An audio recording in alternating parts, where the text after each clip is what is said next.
Hello everyone, আসসালামু আলাইকুম। সকাল থেকে প্রচণ্ড পরিমাণে বৃষ্টি হচ্ছিল। বৃষ্টির মধ্যেই চলে গেছিলাম কলেজে।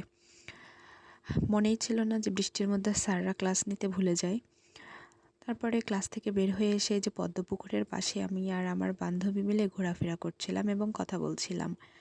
কথা বলতে বলতে দেখি এখানে মাছগুলো ঘোরাফেরা করছে।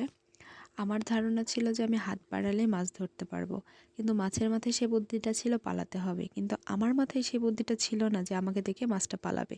সেই জন্য আমি পুকুরের মধ্যে যে হাত দিয়েও পারছিলাম না মাছগুলোকে ধরতে। শেষ পর্যন্ত উঠে চলে আসলাম। আর আমি এদিকে রাজশাহীর মেয়ে হওয়ার কারণে কখনো বন্যা চোখে দেখিনি।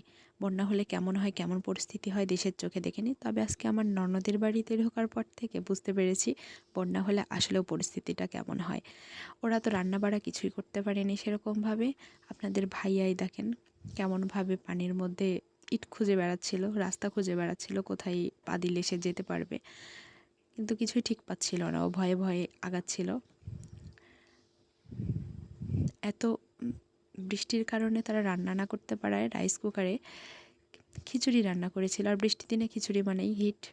খিচুড়ি খেয়ে আমরা অটোতে চলে আসছিলাম আমাদের বাসায়, কারণ এই বৃষ্টিতে বাইকে ওঠা একদমই সম্ভব না। সেই জন্য আমার বাচ্চাটাকে নিয়ে আর আমার ননদিনীকে নিয়ে চলে আসলাম আমরা অটোতে।